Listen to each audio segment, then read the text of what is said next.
किसी भी पहाड़ी में, तो आखिर ये दर्रा क्या है? दर्रा जो है हमारा किसी भी पहाड़ी में अनवरत रूप से जो पहाड़ी फैली है उसके बीच में अगर जाने का कोई रास्ता है उसे हम दर्रा कहते हैं। जाने का रास्ता मतलब कि आपका जैसे ये पहाड़ी ऐसे ऐसे फैली हुई है, ऐसे ठीक ऐसे पूरा ऐसे ऐसे ऐसे ऐसे फैली है, दूर तक ऐसे लंबवत रूप से गई हुई है ऐसे, ठीक। फिर पता चले कि बीच में से यहाँ से छूट गई, फिर यहाँ नहीं है, बीच में थोड़ा सा नहीं है, फिर आगे ऐसे फैली है। तो ये जो बीच में जाने इधर इस पार से अगर हम जा रहे हैं तो इस पार से थोड़ा सा जो है कि इस तरीके से रास्ता टाइप हमको प्रतीत होता है, वो होता है दर्रा। जैसे गांव में आप देखे होंगे कि भीटा तो देखे होंगे गांव में, या बड़ा मेढ़ा टाइप का ऊपर उठा हुआ मेढ़ा टाइप का, खेत के किनारे जो मेढ़ा होता है, तो मेढ़ा लगातार होता है, लेकिन अगर बीच में से कहीं से ट्रैक्टर वैक्टर निकला होता है तो उसको जाने के लिए रास्ता टाइप एक मान लेते हैं, दोनों तो उसमें तो दो पहिया होता है, लेकिन अगर एक जगह से केवल जो है जाने के लिए रहेगा तो उस जो जाने के लिए रास्ता टाइप है लगातार गया हुआ है, लेकिन बीच में जो है कि खाली स्थान है, जाने लायक बन गया है, उसे उसी प्रकार का बड़ा रूप होता है, उसका बड़ा रूप होता है दर्रा। पहाड़ों में पर्वतों में जो है कि देखने को मिलता है, ठीक। तो इस प्रकार का जो दर्रा है, ये दर्रा हमारे पार हिमालय में पाए जाते हैं। कई पार हिमालय में भी कई दर्रा है। जैसे उत्तराखंड में बात करेंगे तो हमको कई दर्रे मिलते हैं, उनका नाम भी है। जैसे उत्तराखंड में माना,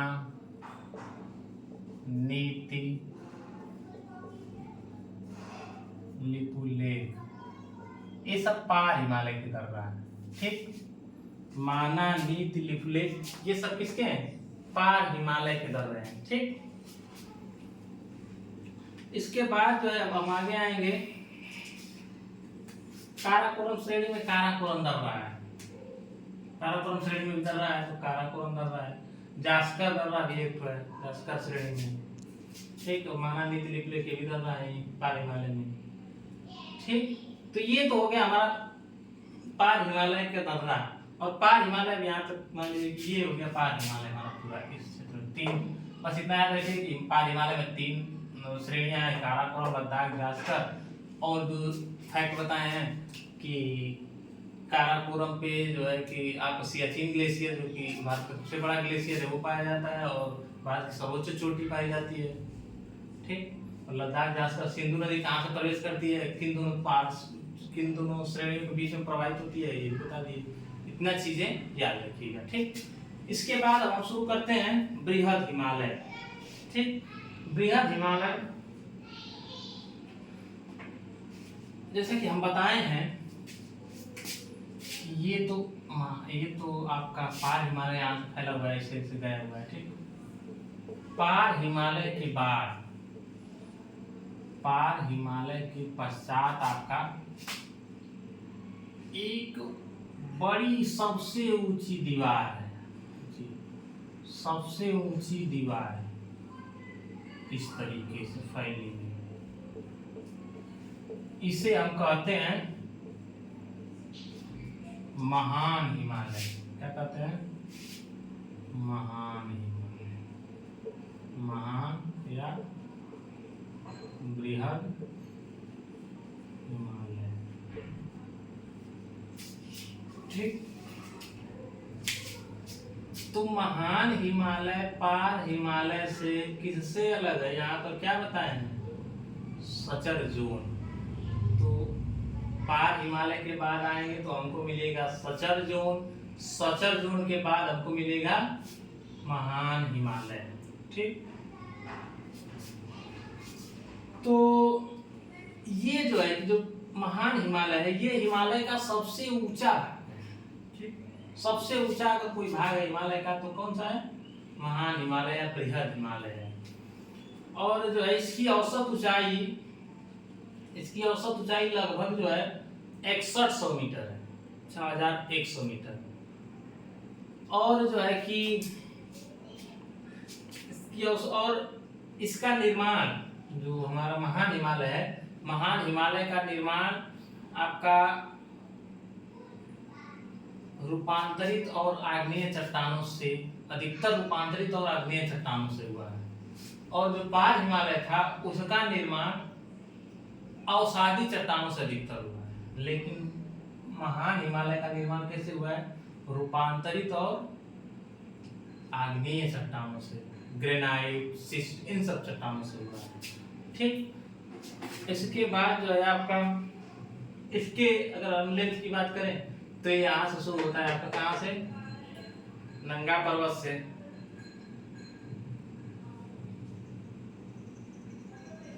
नंगा पर्वत से शुरू होता है और ये कहाँ तक जाता है? ब्रह्मपुत्र नदी के मोड़ तक, अरुणाचल प्रदेश तक। कहाँ तक जाता है? ऐसे। तो आपका ये जाता है यहाँ, ब्रह्मपुत्र नदी से मुड़ रही है ना, तो यहाँ तक जाता है। ठीक, तो इसकी जो ऐसे लंबाई है यहाँ से लेकर ब्रह्मपुत्र, नंगा पर्वत से ब्रह्मपुत्र नदी के मोड़ तक लगभग 2400 से 2500 किलोमीटर है। ठीक,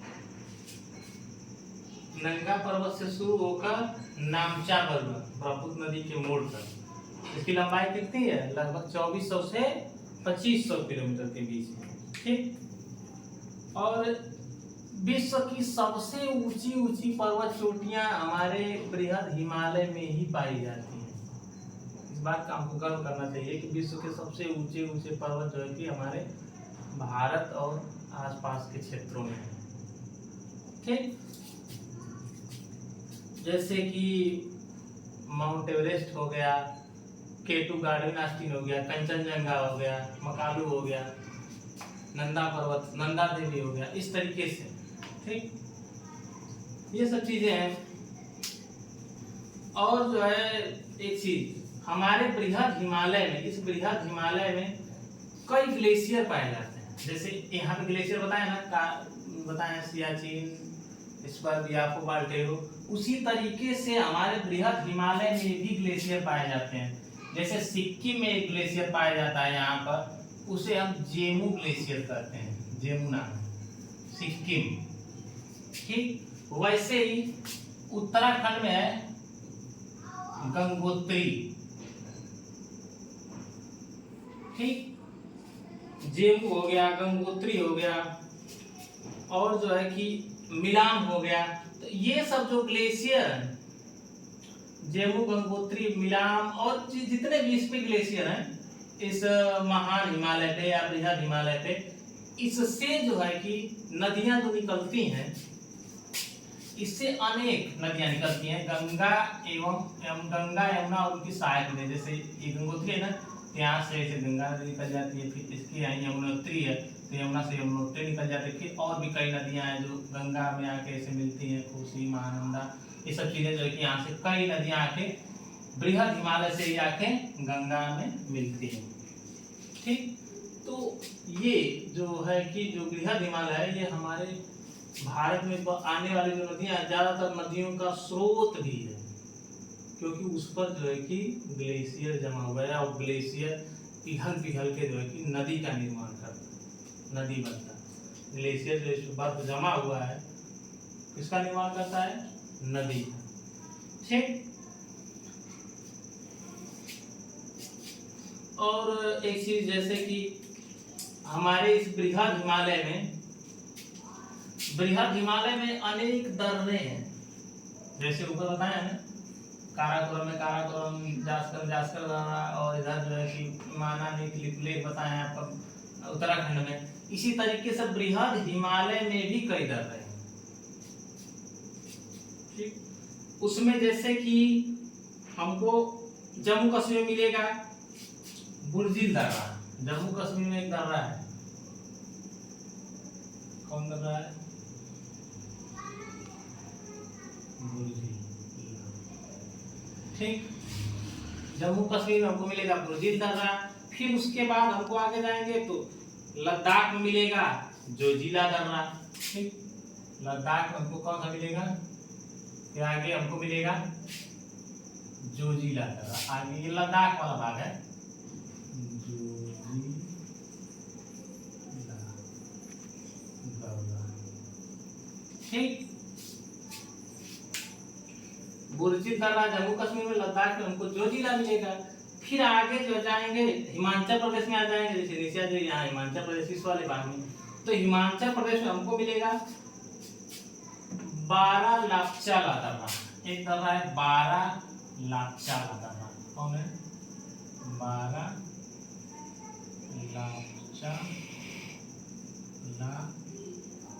दर्रा। उसके बाद हमको एक दर्रा मिलेगा यहाँ पर, इस दर्रा को हम कहते हैं सिपकीला दर्रा। सिपकीला दर्रा की विशेषता ये है कि इस दर्रे से सतलज नदी भारत में प्रवेश करती है। ठीक, सिपकीला दर्रे से ही सतलज नदी भारत में प्रवेश करती है, और भारत को तिब्बत से जोड़ने वाला जो मार्ग है सिपकीला दर्रा से ही होके जाता है। ठीक, मतलब सिपकीला में दो चीजें, एक सतलज नदी भारत में प्रवेश करती है सिपकीला दर्रे से, दूसरी चीज क्या है, भारत को तिब्बत से जोड़ने वाला जो रास्ता है वो सिपकीला से। ठीक, उसके बाद जो है हम आ जाएंगे उत्तराखंड में। उत्तराखंड में भी एक दर्रा है, ऐसी बृहद हिमालय की बात हो रही है, इतना ध्यान दीजिएगा। उत्तराखंड में भी एक दर्रा है, कौन दर्रा है, थांगला। ठीक, बृहद हिमालय में उत्तराखंड में कौन दर्रा है, थांगला दर्रा है। ठीक, उसके बाद जो है दो दर्रा आपके सिक्किम वाले भाग में है, बृहद हिमालय में। एक दर्रा है नाथुला और दूसरा है जेलेपला दर्रा। ठीक, ये तो हो गया हमारा बृहद हिमालय के दर्रे। ठीक, और एक चीज जानिए, जैसे इस दर्रे जो है कि इन सब चीज जितना बताए हैं उन सब चीजों को आप यहाँ से सुनते जाइए और उसको अपने नोट्स में लिखते जाइए। ठीक, जितनी चीजें बता रहे हैं उसको नोट्स में आप उतारते जाइए, लिखते जाइए। इसके बाद जो है आगे हमको, अब आगे बढ़िए, पार हिमालय हो गया, बृहद हिमालय हो गया, ये तो हो गई बृहद हिमालय की विशेषता। अब आगे बढ़िए, बृहद हिमालय के बाद हमको एक और घाटी टाइप से मिलता है। ठीक है, मिटा देते हैं इसको।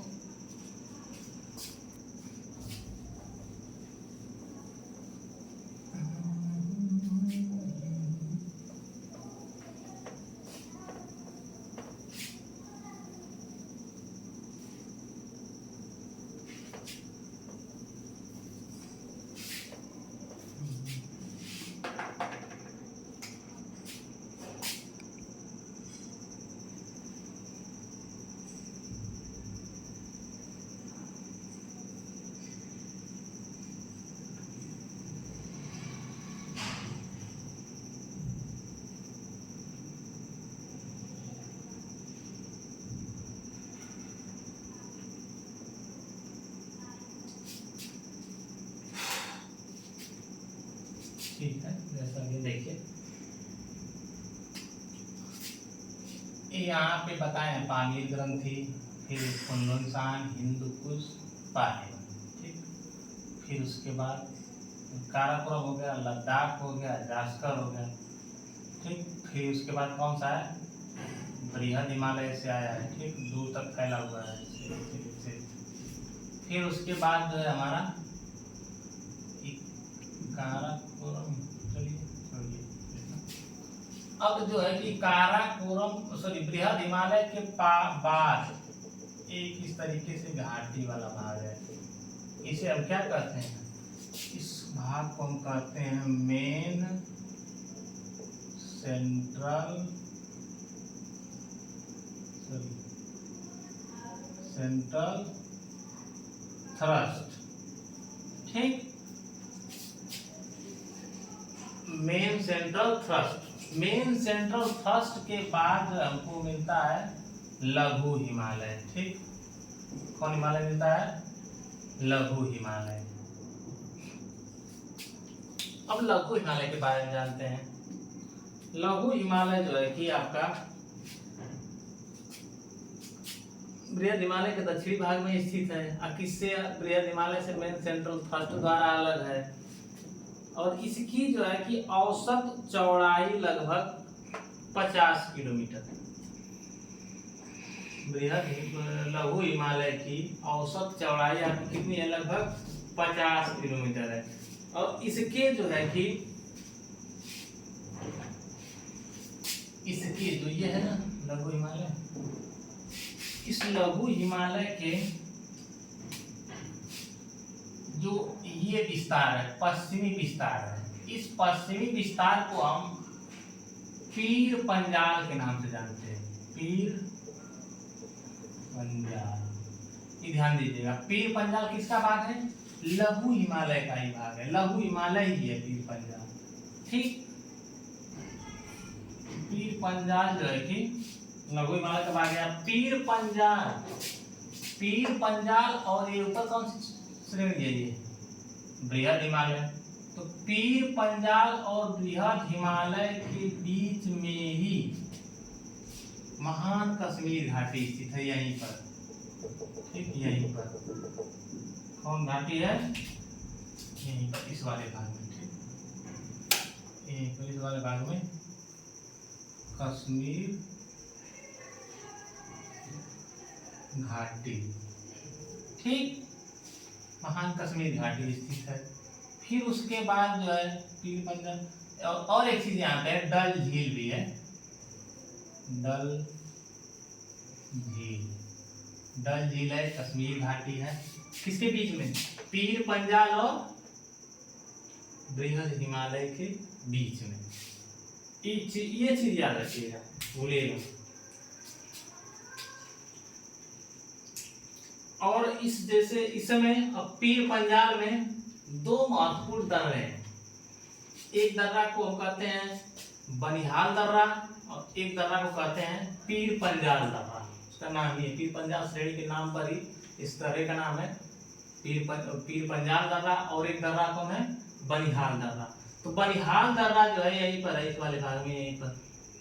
तो बनिहाल दर्रा से ही एक सुरंग बनाई गई है जम्मू कश्मीर को जोड़ने के लिए। श्रीनगर से जम्मू कश्मीर को श्रीनगर से जोड़ने के लिए एक सुरंग बनाई गई है। कौन से दर्रे में? बनिहाल दर्रे में। उस सुरंग का नाम है जवाहर सुरंग, ठीक। तो इसमें दो दर्रे हैं, कौन कौन? एक बताए हैं बनिहाल दर्रा, और एक कौन बताए हैं? पीर पंजाल, ठीक। दो दर्रे हैं, बनिहाल और पीर पंजाल दर्रा। इस चीज को याद रखिएगा। इसके बाद जो है यही श्रेणी पीर पंजाल बताए ना कि इसका पश्चिमी भाग जो है लघु हिमालय का पश्चिमी भाग हम पीर पंजाल के नाम से जानते हैं। यही श्रेणी जब आगे बढ़ती है तो इसे हम हिमाचल प्रदेश वाले भाग में, इसे आगे वाले भाग में धौलाधर के नाम से जानते हैं, धौलाधर श्रेणी। फिर आगे जाएंगे तो हमको इसी का भाग है महाभारत श्रेणी। आगे पीर पंजाल हो गया ना, फिर कौन श्रेणी है? धौलाधर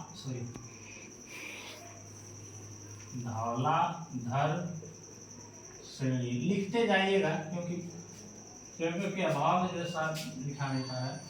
धौलाधर श्रेणी। फिर उसके बाद जो है कि कौन श्रेणी है? महाभारत श्रेणी, महाभारत श्रेणी, ठीक। इसी लघु हिमालय का ही भाग है। पीर पंजाल है, धौलाधर है, महाभारत श्रेणी, ठीक। तो जो धौलाधर श्रेणी है, इस धौलाधर श्रेणी में हिमाचल प्रदेश की अनेक पर्यटन स्थल पाए जाते हैं। यहाँ पर लोग जो है कि ये जो मध्य हिमालय लघु हिमालय वाला भाग है ये पर्यटन के लिए बहुत फेमस है। बृहद हिमालय पर तो ज्यादा पर्यटन नहीं होता है, लेकिन मध्य हिमालय वाले भाग पर बहुत अधिक पर्यटन होता है। यहाँ पर अनेक पर्यटन स्थल है, जैसे नैनीताल, मसूरी, चकराता, डलहौजी और आपका कुल्लू घाटी, कांगड़ा घाटी, रानीखेत, ये सब पर्यटन स्थलों को यहाँ देखने को मिलते हैं। ठीक, तो अनेक पर्यटन स्थल जो है किसपे हैं? मध्य हिमालय में है। ठीक, ये तो हो गया हमारा मध्य हिमालय। ठीक, इसके बाद हम देखते हैं शिवालिक। इन सब चीजों को याद कर लीजिएगा। बस देखिए, पहले बताए हैं पार हिमालय में 3 श्रेणियां बताए हैं, काराकोरम, लद्दाख, जास्कर। काराकोरम की सर्वोच्च चोटी केटू गार्डियन है। काराकोरम पर जो है आपका सियाचिन ग्लेशियर है। ठीक, उसके बाद जो है आपको बताए हैं और भी कई ग्लेशियर हैं काराकोरम पर। काराकोरम दर्रा भी है, काराकोरम पर इस पर है, बियाफो है, बाल्टेरो, ये सब चीजें। फिर उसके बाद बताए हैं आपको, फिर ये काराकोरम के बाद लद्दाख बताए हैं, लद्दाख श्रेणी है। लद्दाख की सबसे ऊंची चोटी बताए हैं राकापोसी। ठीक, फिर उसके बाद आपको बताए हैं जास्कर श्रेणी, 3 श्रेणी है। फिर उसके बाद आपको बताए हैं बृहद हिमालय पार हिमालय से किससे अलग है? सचर जोन से अलग है, इसको बता दिए। फिर उसके बाद हम आगे आए हैं बृहद हिमालय के बारे में। हम देखे हैं कि आपका बृहद हिमालय सबसे ऊंचा, दुनिया का सबसे ऊंचा पर्वत है, पर्वत तंत्र है। इसमें दुनिया की सबसे ऊंची पहाड़ियां पाई जाती हैं, जैसे चोटियां पाई जाती है, माउंट एवरेस्ट हो गया, नंदा देवी, इस तरीके से कई श्रेणियां हैं। और इधर कंचनजंगा है, ये सब चीजें हैं। फिर उसके बाद जो है कि और उसमें दर्रा भी बताए हैं बृहद हिमालय में, दर्रा को याद कर लीजिएगा। फिर उसके बाद जो है कि बृहद हिमालय के बाद हमको मिला है क्या? मेन सेंट्रल थ्रस्ट के बाद जो है हम आए हैं पीर पंजाल के पास। तो तो बृहद हिमालय और पीर पंजाल या फिर लघु हिमालय के बीच में आपको एक घाटी बताएं, प्रसिद्ध कश्मीर घाटी। ठीक, कश्मीर घाटी, डल झील। और जो है कि अब आगे आइए, इसके बाद कश्मीर घाटी का, अब आगे आइए हम इसके बारे में देखिए। पीर पंजाल में बनिहाल दर्रा है, बनिहाल दर्रा से जवाहर सुरंग होके जाती है। फिर उसके बाद पीर पंजाल दर्रा बता दिए। फिर उसके बाद जो है इसमें जो लघु हिमालय है, इसमें तमाम आपके पर्यटन स्थल हैं, जैसे नैनीताल, मसूरी, चकराता, डलहौजी, कुल्लू घाटी, कांगड़ा घाटी, ये सब चीजें हैं। इन सब चीजों को बताए हैं। फिर उसके बाद जो है अगला और लास्ट पर्वत तंत्र हमारा आता है, अंतिम पर्वत तंत्र कौन सा है? शिवालिक। ठीक,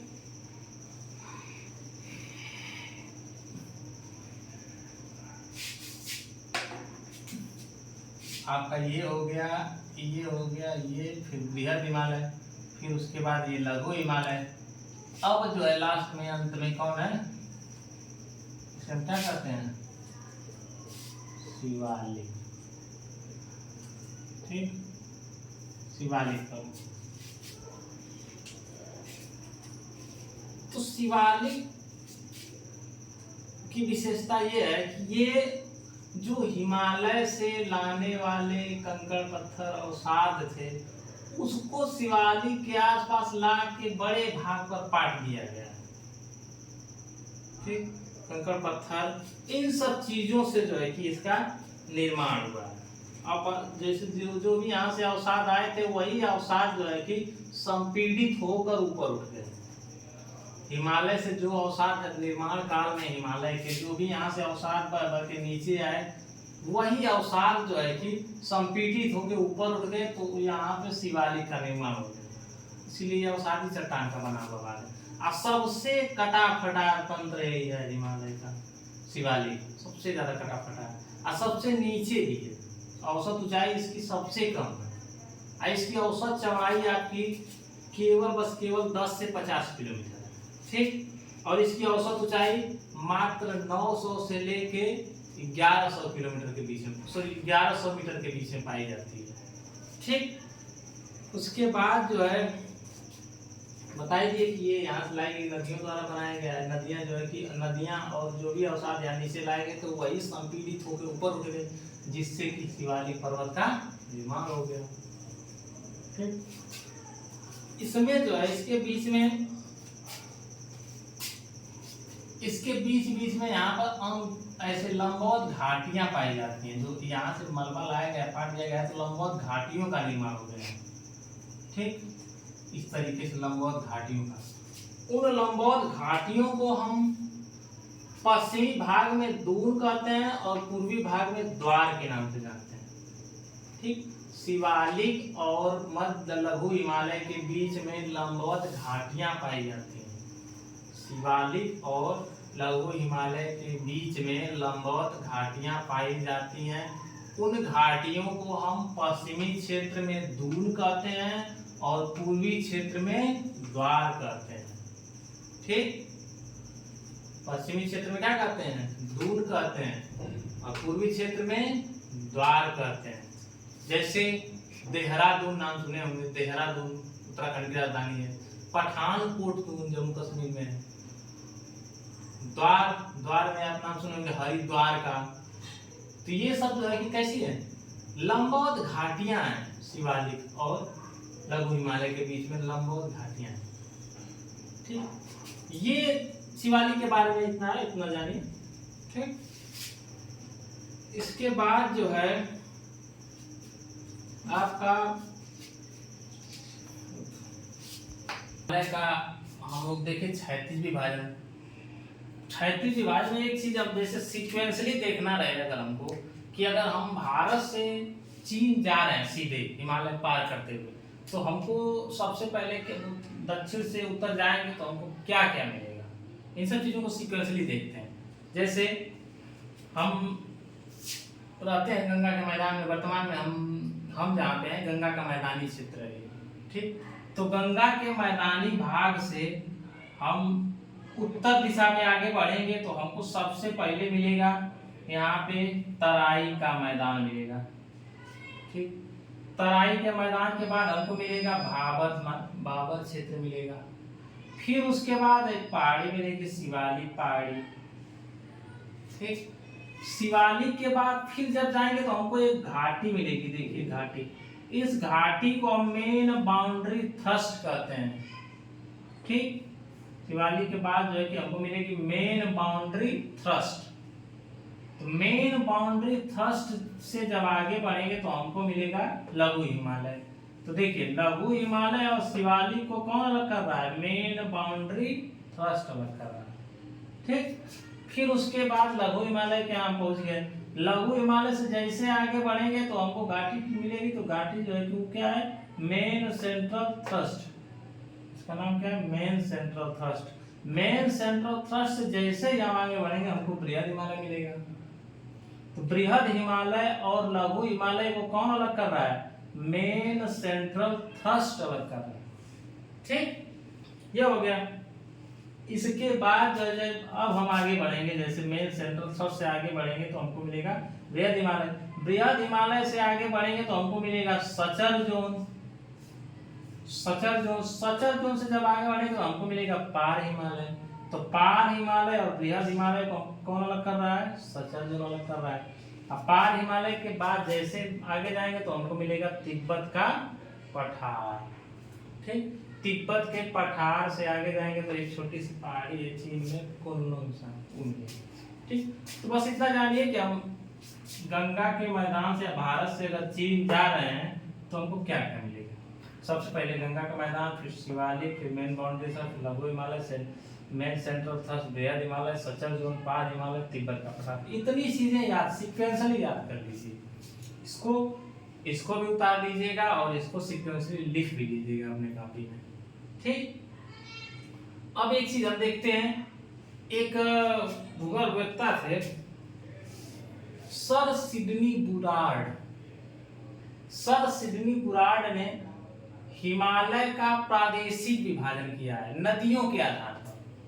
हम तो हिमालय का लंबवत देखे, सुनिए ठीक, हिमालय का क्षैतिज देखे, हम लंबवत नहीं क्षैतिज देखे। अब जो है उन्होंने क्या किया है, नदियों के आधार पर हिमालय का प्रादेशिक विभाजन किया है। कैसे किया है, बस एक एक करके आप लिख लीजिएगा। जैसे सिंधु और सतलज के बीच में, बीच वाले भाग को उन्होंने कहा कश्मीर हिमालय, ठीक। तो ऐसे लिख लीजिए, लिखे कश्मीर हिमालय। कश्मीर हिमालय किसके किसके बीच में है, सिंधु और सतलज। देखिए कश्मीर हिमालय को ही हम पंजाब हिमालय भी बोलते हैं, कंफ्यूजन मत हुई। इसी को ही हम क्या कहते हैं, पंजाब हिमालय, एक ही बात है, ठीक। 4 भागों में बांटे हैं हिमालय को। दूसरा क्या बताए हैं, वो सतलज और काली नदी के बीच वाले भाग को उन्होंने बताया है कुमाऊं हिमालय, ठीक। कुमाऊं हिमालय, ठीक। कुमाऊं हिमालय, कुमाऊं हिमालय किसके बीच में है, सतलज और काली। फिर देखिए काली और तीस्ता नदी के बीच वाले भाग को उन्होंने कहा है नेपाल हिमालय। क्या कहा है, नेपाल हिमालय। नेपाल हिमालय किसके किसके बीच में है, काली और तीस्ता नदी, ठीक। समझिए, ठीक। उसके बाद जो है आखिरी क्या बताएं, वो तीस्ता और ब्रह्मपुत्र नदी के बीच में कौन बताएं, असम हिमालय। असम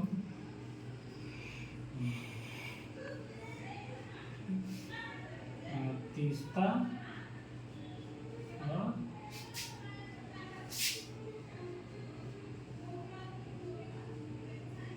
ब्रह्मपुत्र नदी।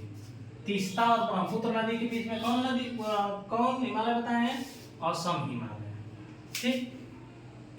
तो ये तो होगा हिमालय का प्रादेशिक विभाजन, जो कि ये नदी घाटियों के आधार पर सर सिडनी बुरार्ड ने किया, ठीक। तो ये है अपना हिमालय। इतना जो है कि हम लोग हिमालय के बारे में देखिए, हिमालय का क्षैतिज विभाजन, हिमालय का लंबवत विभाजन, हिमालय में पाई जाने वाली मुख्य मुख्य पहाड़ियाँ कौन कौन सी हैं, पार हिमालय क्या है, कैसे कैसे अलग होता है, कौन कौन दर्रे, जो प्रमुख प्रमुख दर्रे हैं वो बता दिए, मुख्य मुख्य बातें बता दिए जो हमारी क्लास 9th की एनसीईआरटी में दिया हुआ है, या कुछ अलग थोड़ा सा उसको डिस्क्रिप्टिव करके ये बताए हैं, उसके साथ ही थोड़ा और डिस्क्राइब कर दिए उन सब चीज़ों को। इसको जो है आप अच्छे से रिवाइज करिएगा। एक चीज़ और जैसे छूट रही है हमारी एनसीईआरटी में दिया हुआ है कि जो हिमालय की मुख्य मुख्य चोटियाँ, मुख्य मुख्य पहाड़ियाँ, मुख्य मुख्य क्या, इन सब चीज़ों को उतार लिए ना, उतार लीजिएगा वीडियो पॉज करके, वीडियो पॉज करके उतार लीजिएगा। फिर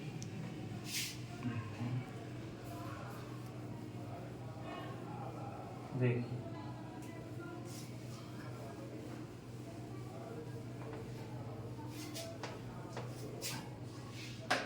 हिमालय की मुख्य मुख्य चोटियां जो है कौन कौन है, जैसे सबसे ऊंची चोटी कौन है, माउंट एवरेस्ट। माउंट एवरेस्ट ये कहाँ पे है, कौन से देश में, नेपाल में है। इसकी ऊंचाई कितनी है, 8,848 मीटर। बढ़ रही है, उससे थोड़ा ज़्यादा है, 48 से अधिक है। इसकी पता है कि हिमालय एक नवीन वरिष्ठ पर्वत है जो भी बढ़ रहा है, तो इसकी लंबाई भी बढ़ रही है, ऊंचाई भी बढ़ रही है हिमालय की। तो ये हो गया माउंट एवरेस्ट। इसकी ऊंचाई 8,848 जानते हैं, जैसा कि आप सभी लोग जानते हो कि माउंट एवरेस्ट जो है विश्व की सबसे ऊंची चोटी है। ठीक। दूसरा नंबर पे है आपका कंचनजंगा। कंचनजंगा आपका सिक्किम में है।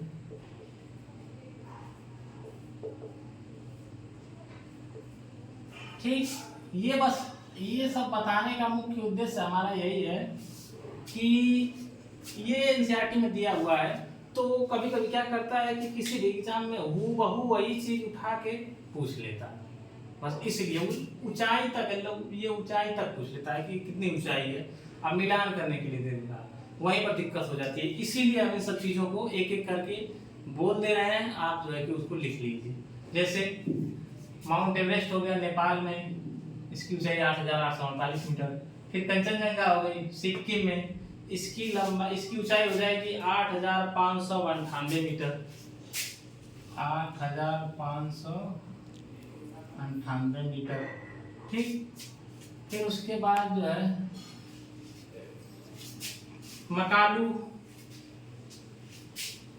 मकालू ये कहाँ है, नेपाल में है। ठीक। फिर उसके बाद है आपका चौथा नंबर पे धौलागिरी भी नेपाल में है।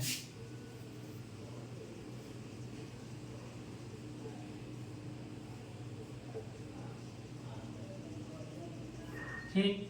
फिर उसके बाद आपकी अगली है नंगा पर्वत।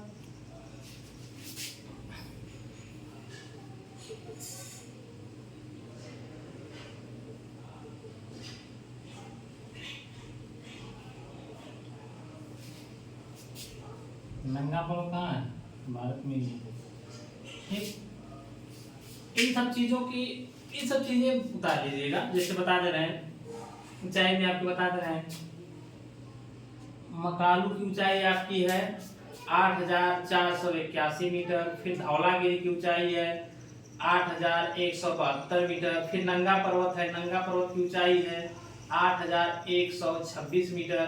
फिर आगे लिख लीजिए, जैसे आगे है अन्नपूर्णा है नेपाल में, अन्नपूर्णा की ऊंचाई है आपकी 8,078 मीटर। फिर नंदा देवी, आगे इसको भूलिएगा मत, बहुत पूछता है नंदा देवी। तो नंदा देवी है उत्तराखंड में। ठीक। कहाँ पे है, किस राज्य में, याद, भारत के उत्तराखंड में है नंदा देवी, इस बात को याद रखिएगा। तो नंदा देवी की ऊंचाई है 7,817 मीटर। फिर आगे जो है कि कामेत है, कामेत भी भारत में ही है, इसकी ऊंचाई है 7,756 मीटर। फिर आगे जो है नामचा बरुआ है, नामचा बरुआ कौन से स्टेट में है, भारत के अरुणाचल प्रदेश में है। तो नामचा बरुआ की ऊंचाई है 7,756 मीटर। फिर उसके बाद गुरला मांधाता, इसको लेके बहुत कंफ्यूजन रहता है बच्चों में, कुछ लोग जो है कि भारत में बता देते हैं, तो ये मत भूलिएगा, गुरला मांधाता नेपाल में है। ठीक। तो गुरला मांधाता जो है कि इसकी ऊंचाई है 7,728 मीटर। इन सब चीजों को जितना हम बोले हैं उसको जो है उतार के सबकी जो है कि लंबाई, सबकी ऊंचाई आप याद कर लीजिएगा। ठीक है। तो आपका जो है कि इसमें द्वितीय चैप्टर के आपके एनसीईआरटी के द्वितीय चैप्टर का एक भाग खत्म हो गया। जैसे हिमालय हम लोग पढ़ लिए इसका। अब जो है इसमें जो आगे की चीजें हैं, जो भौतिक विभाजन आगे का, उत्तर का, मैदानी भाग, और उसके बाद मरुस्थलीय क्षेत्र, प्रायद्वीपीय पठार, ये सब चीजें जो है हम आगे की वीडियो में पढ़ेंगे। आप जो है कि पहले इसको अच्छे से पढ़ लीजिए, रिवाइज कर लीजिए, फिर उसके बाद जो है कि हम अगला वीडियो इसके बाद लोड कर रहे हैं। आप जो है इसको अच्छे से एक बार नहीं, 2 बार 3 बार इसको अच्छे से रिवाइज करिए, देख के लिख के रिवाइज करिए। और जो है कि अपने जो भी आपके बैचमेट हैं, जो भी हैं, उनको जो है कि शेयर भी करिएगा, ताकि जो है कि उनको भी इस विषय में अच्छे से जानकारी हो सके, परीक्षा में कोई समस्या न हो। धन्यवाद।